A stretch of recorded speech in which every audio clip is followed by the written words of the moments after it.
Saya merasa kurang mampu di bahasa Arab, jadi saya ya paling tidak bahasa Inggris lah. Agak familiar dari kecil. Jadi skripsi dan tesisnya ditulis dalam bahasa Inggris. Ya.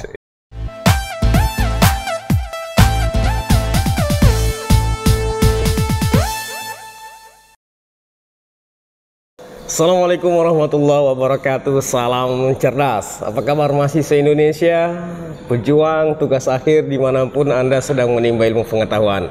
Sekarang saya berada di kampus Unida Gontor, dan bersama saya ada kandidat doktor Ustadz Asep Awaludin MAG. Ya, apa yang mau kita bicarakan, kita sapa terlebih dahulu Ustadz. Apa kabar Ustadz? Alhamdulillah baik. Selamat datang di channel Salam Cerdas. Welcome to channel Salam Cerdas. Nah, banyak mahasiswa yang curhat di kolom komentar kita. Bahkan mereka itu sudah mau berputus asa ketika sedang menulis skripsinya, karena kesulitan ketemu dosen pembimbingnya, kemudian kesulitan di dalam menarasikan teks. Akhirnya memutuskan udah aku berhenti saja. Nah, jadi begitu Ustaz. Jadi begini, tadi malam saya berkunjung sampai ke Unida ini dan bercerita dengan dosen-dosen senior yang ada di Unida ini, bahwasanya di Unida ini penulisan skripsinya, penulisan tugas akhir itu menggunakan bahasa Arab dan bahasa Inggris, atau ya bahasa Arab atau bahasa Inggris. Nah, yang mau berputus asa tadi mau menulis bahasa Indonesia saja sudah berputus asa. Nah ya, jadi kita akan mendatangkan narasumber ya, Pak Asep. Kita akan meminta motivasi dan trik bagaimana cara menulis skripsi itu. Jangan apa ya, jangan stres gitu Ustaz ya kan. Apalagi menulis dalam bahasa asing. Nah gini Ustaz, selama perjalanan Ustaz menulis seperti skripsi, tesis menggunakan bahasa Inggris atau bahasa Arab, ini apa tipsnya supaya mudah Ustaz? Mungkin kita review dari background masing-masing mahasiswa atau mahasiswi yang di kampus ini, karena kebanyakan hampir 90% mahasiswa dan mahasiswi di sini itu alumni dari Pondok Gontor. Oh iya Pondok Gontor yang putra di sini di kampus pusat sini, dan Pondok Putri jaraknya sekitar 130-an kilometer. 130-an kilometer di Mantingan, di Ngawi. Nah, selama di pondok itu mereka memang diharuskan untuk menguasai kedua bahasa itu. Ya. Nah, jadi output dari kedua pondok ini, dari baik Pondok Putra maupun Pondok Putri, ketika ke Unida itu ya tidak lain baik pembelajaran, kemudian bahasa sehari-hari, walaupun di sini belum begitu diwajibkan seperti pondok, karena mereka sudah dianggap mampu untuk berbahasa. Di ranah tulisan, tulis menulis, tugas dan sebagainya kita wajibkan dalam, khususnya di skripsi tadi, di tugas akhir harus bahasa Arab atau bahasa Inggris. Nah ini juga tidak lepas dari ada ujian sebelumnya untuk kelayakan. Sebelum bisa menulis itu mereka harus lolos ujian dulu bahasa Arab dan bahasa Inggrisnya. Oh iya. Jadi begini Ustaz, meskipun kita katakanlah ini berdasarkan basic mereka yang sudah mengerti bahasa Arab dan bahasa Inggris, namun kan bagaimanapun saya pikir akan terjadi klaster di sana. Ada yang mahir dan ada yang tidak. Apalagi kita mengatakan begini, tulisan tugas akhir ini kan berbentuk ilmiah, tentunya menggunakan bahasa yang sedikit lebih sulit daripada Arab atau Inggris yang standarnya. Nah, itu bagaimana tips menjaga supaya standar itu ketemu gitu? Oh baik.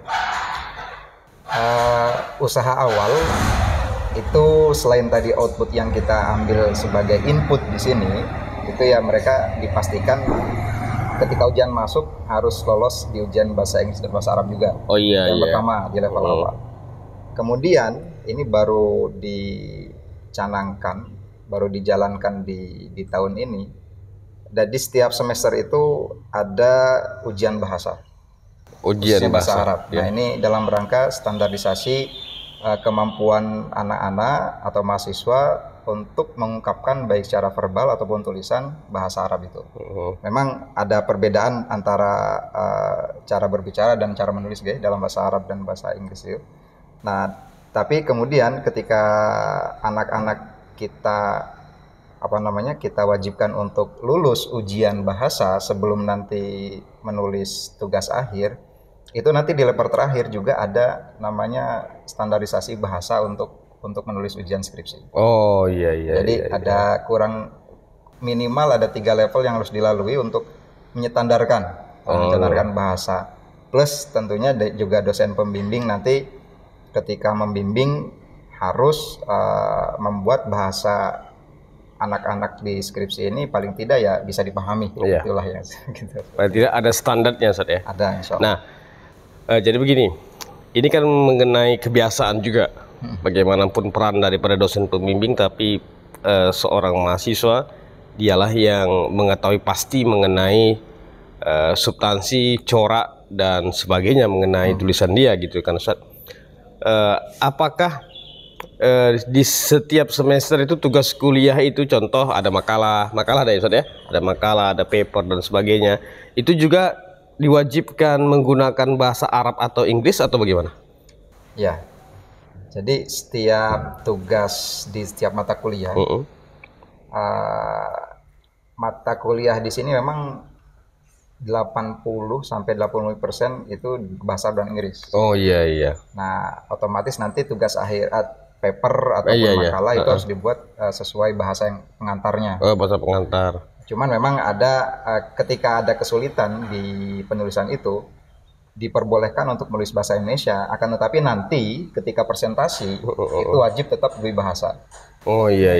Jadi walaupun tulisannya masih bahasa Indonesia, nanti presentasinya bahasa Arab atau bahasa Inggris, revisi dari paper itu nanti harus sudah berbahasa Arab. Sudah berbahasa Arab, sudah berbahasa Inggris. Nah, Gontor ini kan memang dikenal sebagai pesantren yang menguatkan bahasa.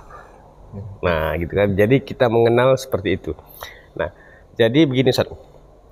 Ketika skripsi itu ditulis menggunakan bahasa Arab atau bahasa Inggris, nah presentasinya nanti itu wajib menggunakan bahasa Arab atau Inggris itu juga, atau boleh bahasa Indonesia gimana? Ketika ujian maksudnya? Iya, ketika ujian, ketika sidang. Ya sesuai bahasa yang ditulis. Sesuai bahasa yang ditulis. Ya, jadi ketika dia skripsinya di bahasa Arab, nanti ujian semuanya berbahasa Arab. Jadi dia mempertanggungjawabkan bahasa yang ia pilih pada saat menulis. Nah, Ustaz Asep kemarin waktu S1 S2 menggunakan bahasa apa? Saya kebetulan saya merasa kurang mampu di bahasa Arab, jadi saya ya paling tidak bahasa Inggris lah. Agak familiar dari kecil. Jadi skripsi dan tesisnya ditulis dalam bahasa Inggris. Ya. Ini kata yang tadi Ustaz Asep lagi nyusun lagi kuliah nih ya, kuliah S3, program doktor di Unida juga. Rencana mau Inggris juga nih? Iya, rencana mau nulis pakai bahasa Inggris juga. Berarti Ustaz Asep bisa juga menjadi dosen bahasa Inggris ya? Ya, yang basic-basic saya. Nah, gini, dari cerita ini kita bisa melihat bahwa intinya kemauan, Ustaz ya. Betul. Intinya kemauan, tekad, azam kita. Faiza azamta fatawakkal 'alallah. Nah, jadi jangankan menggunakan bahasa asing yang sangat familiar bagi kita, Arab ataupun Inggris, menggunakan bahasa apa saja kalau kita itu memang kuat ya kemauannya, Ustaz, azamnya kuat, insya Allah bisa. Apakah lagi bahasa Indonesia? Oh, iya. Nah, jadi begini, Ustaz. Tak sedikit kita mendapatkan curhatan daripada mahasiswa Indonesia, gitu kan, dari berbagai macam universitas, berbagai macam perguruan tinggi. Mereka ini merasa sangat kesulitan sekali di dalam penulisan, gitu kan. Dalam penulisan ini maksudnya dalam menerasikan teks itu, kemudian dalam berjumpa sama dosen pembimbing yang dosen pembimbingnya sangat sibuk sekali, dan ada juga faktor M, Ustaz. Faktor malas. Semua orang. Iya. Nah, jadi di closing ini kita minta Ustadz berbagi tips, berbagi pengalaman bagaimana caranya kita bisa konsisten dan menang dalam penulisan tugas akhir ini. Baik, ya insya Allah akan banyak tips gitu, untuk menulis skripsi, tapi ya mungkin bisa diawali dengan niat dulu. Ketika sudah masuk perguruan tinggi itu, memang nanti goalnya adalah tugas akhir itu. Ya walaupun di balik itu semua mencari ilmu. Terkait penulisan tugas akhir atau skripsi itu, sebetulnya kuncinya tidak lain adalah membaca. Jadi kita tidak bisa mengungkapkan apa yang di pikiran kita kalau pikiran kita kosong. Ya. Nah, berarti semakin banyak baca, semakin banyak fuel atau bahan bakar untuk untuk dituliskan di dalam tugas akhir sebagai ide, semakin hasilnya juga nanti akan semakin lebih ilmiah, bisa menjawabkan. Jadi seperti ayat pertama yang diturunkan kan Iqra, okay? Jadi apa yang bisa dibaca apa yang bisa dibaca, baik itu teks ataupun konteks. Ini alam juga semuanya bisa dibaca. Apalagi teks yang sudah dibukukan itu bisa dibaca. Mungkin ya ini semua mahasiswa atau mahasiswi kami kira mengalami kesulitan. Artinya ketika membaca belum tentu dia paham. Iya, betul. Ketika paham belum tentu dia bisa menarasikan apa yang sesuai apa yang diinginkan. Ketika sudah bisa menarasikan pun belum tentu cocok dengan pembimbing. Iya, itu dia banyak masalah. Banyak sekali levelnya ya. Disitulah mungkin kerjasama yang baik antara anak-anak, mahasiswa dan mahasiswi dengan pembimbing, bagaimana mereka menyatukan pikiran berdasarkan hasil bacaan tadi untuk melahirkan sebuah ide-ide dalam dalam tema yang dibahas sesuai dengan kemampuan masing-masing. Cuma ya intinya tadi membaca dan baca. Dan alhamdulillah sih kalau di sini, karena ya ini mungkin salah satu keunikan di Unida, ini kampus pesantren. Kampus pesantren. Universitas pesantren. Yeah. Jadi insya Allah untuk kesulitan menemui pembimbing itu tidak begitu terasa. Oh iya, karena standby semua. Ya, karena di sini semua ini kita diwajibkan ya oleh Bapak Rektor kapanpun harus bisa diganggu. Paling tidak nge-WA atau nge-telepon atau bahasanya seperti itu. Artinya untuk bertemu dengan pembimbing itu alhamdulillah di sini cukup mudah. Iya. Karena pengalaman pribadi. Berarti gini, Sat, bagi mahasiswa yang yang merasa kesulitan menjumpa dosen pembimbingnya atau mereka yang lagi mau cari universitas, boleh nih ke Unida. Tapi harus dipersiapkan bahasanya. Nah, jadi kan walaupun mudah sekali berjumpa sama dosen pembimbingnya, tetapi ada juga tantangan di sana, tantangan bahasa. Nah, ini menunjukkan arti bahwasanya setiap yang kita kerjakan pasti ada tantangan. Nah, baik.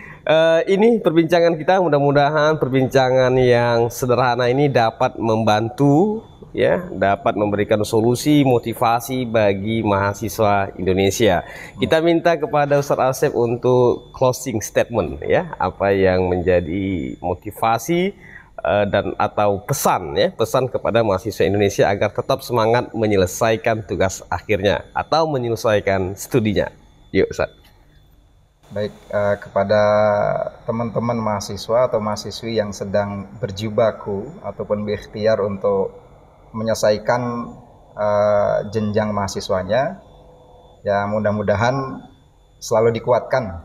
Kemudian jangan lupa juga bahwa termasuk saya juga masih berjibaku untuk menyelesaikan tugas akhir ini, agar selalu nempel di dalam diri kita, di benak kita, bahwa kita ini adalah mundirul qaum atau orang-orang yang betul-betul ditunggu untuk memberi kabar gembira ataupun peringatan kepada yang lainnya, karena tidak semua elemen masyarakat itu bisa merasakan belajar secara formal di tingkat perguruan tinggi.